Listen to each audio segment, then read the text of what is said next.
Welcome back guys. आइए दोस्तों, इस वीडियो के अंदर हम बात करेंगे क्या मुसलमानों और दलितों का सिर्फ एक ही लीडर, एक ही नेता बचा हुआ है जिनके ऊपर भरोसा किया जा सकता है। क्या एक ही पार्टी जिनके ऊपर भरोसा किया जा सकता है वो पार्टी एआईएमआईएम की पार्टी है? ये इन सारी सवालों का जवाब हम लोग इस वीडियो के अंदर तलाश करने की कोशिश करते हैं। यूँ तो बहुत सारे मुस्लिम लीडर्स हैं, जैसे कि अगर हम लोग बात की जाए एमपी की, तो 2014 के अंदर 23 एमपी था जिनकी जीत हुई थी, जो मुस्लिम कैंडिडेट थे। और जबकि 2019 के अंदर 23 से बढ़कर 27 एमपी हुए। तो यूं तो मुस्लिम कैंडिडेट एज ए एमपी वो जो है वो बढ़ा है, 23 से लेकर 27 हुआ है। इसका मतलब ये है कि मुस्लिम नेता जो है उसकी तादाद बढ़ी है। लेकिन क्या जो मुसलमान जिस चीज़ के लिए उन्हें सेलेक्ट करते हैं, उनकी उम्मीदों पर वो लोग खरा उतरे हैं? इसके अलावा हम लोग बात करते हैं एमएलए की। एमएलए अगर लास्ट बात करें हम लोग, पिछली बार बंगाल के अंदर तो 59 मुस्लिम कैंडिडेट ऐसे थे जो एमएलए थे, मुस्लिम थे। इसके अलावा अगर हम लोग बात करें कि 24 ऐसे थे जो कि बिहार के अंदर जो मुस्लिम कैंडिडेट थे, एमएलए थे। इसके अलावा झारखंड के अंदर 4 मुस्लिम एमएलए ने जीत हासिल की। इसके अलावा हम लोग अगर यूपी की बात की जाए तो यूपी के अंदर 23 एमएलए की जीत हासिल हुई, 29 एमएलए की जीत हासिल हुई बंगाल के अंदर, और 5 की जीत हुई दिल्ली के अंदर। तो इस तरह से मैं एक डाटा नहीं तो बता रहा हूँ, मैं सिर्फ एक स्टेटिक्स आपके सामने बयान कर रहा हूँ ताकि आप एक एनालिसिस खुद कर सकें कि यूं तो नंबर ऑफ एमएलए जो है पूरे हिंदुस्तान के अंदर बहुत सारे हैं। जिस तरह अगर आप अलग अलग स्टेट के, मैं जिस तरह आपके सामने पेश किया है, इस तरह से आप काउंटिंग कर सकते हैं, कुल ऐड भी कर सकते हैं अलग अलग स्टेट का। लेकिन यूं तो नंबर ऑफ एमएलए मुस्लिम बहुत सारे हैं, नंबर ऑफ एमपी की भी तादाद लगातार बढ़ी है। लेकिन फिर भी ये आर्टिकल क्यों पब्लिश हुआ है, ये आप देख सकते हैं।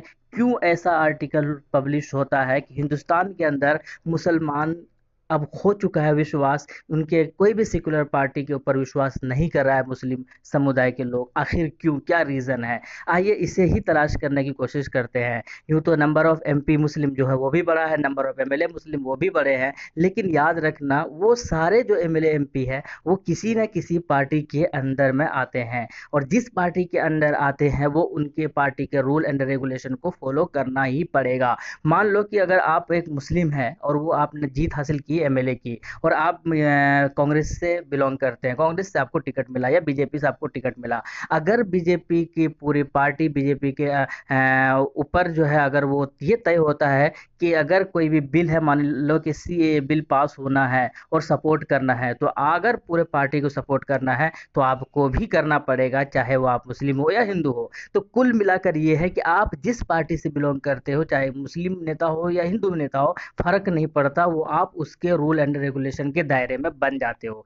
ये वो ठीक वही हुआ कि अगर किसी घर का मुखिया अगर शराबी और कबाबी निकल गया, तो आप उस घर के अफराद या उस घर के फर्द से एक अच्छे इंसान बनने की तो उम्मीद कम ही रहता है ना। तो बस ठीक उसी तरह है कि एक अच्छे, भले ही नंबर ऑफ नेता, मुस्लिम नेता की जो तादाद वो बढ़ी है, लेकिन बस वही है कि वो जिस पार्टी से बिलोंग करते हैं उसके अंदर वो जो है बन जाते हैं। और इसीलिए यही रीज़न है कि वो इतने ज़्यादा आवाज़ नहीं उठा पाते जितना उनको मुस्लिम या दलितों की आवाज़ उठानी चाहिए। आइए थोड़ा सा अब इनके उम्मीद जो हटा है, उम्मीद जो खोया है इन मुसलमानों का, तो उनका जो खोया हुआ उम्मीद अब ये किधर जा रहा है, तो बेसिकली ये आर्टिकल आपको बताता है कि the Muslim community's loss of faith in secular parties is fuelling the MIM's rise. अब जो है उन पार्टी से निकला हुआ है, भरोसा खो चुका है। अब जो भरोसा किधर जा रहा है, तो एमआईएम की तरफ। एक अकेला एक ऐसी पार्टी है जिसके ऊपर लोग भरोसा कर रही है। चाहे आप ये देख सकते हैं द इंडियन एक्सप्रेस का, चाहे एआईएमआईएम की पार्टी हार भी रही है, लेकिन फिर भी जो है लोग इनके ऊपर भरोसा बना के रखे हुए हैं, क्योंकि अकेली ये पार्टी है जो लोगों की आवाज़ उठा रही है। यही रीज़न है कि इस तरह का आर्टिकल आपको देखने को मिलेगा कि Asaduddin Owaisi is much more than A Muslim politicians.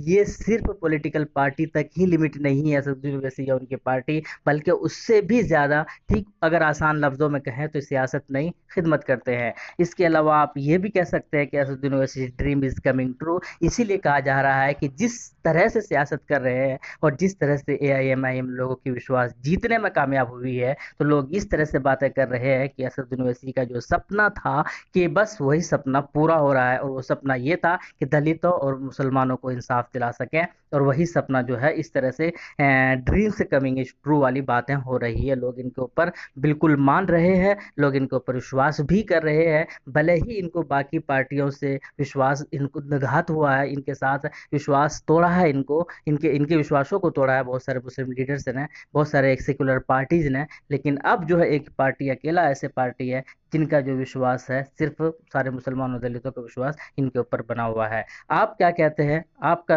राय क्या है? कमेंट सेक्शन में जरूर बताइएगा। हमारे लिए बहुत ही इंपॉर्टेंट महत्वपूर्ण रहेगा आपका राय। और वीडियो को जरूर लाइक कीजिएगा।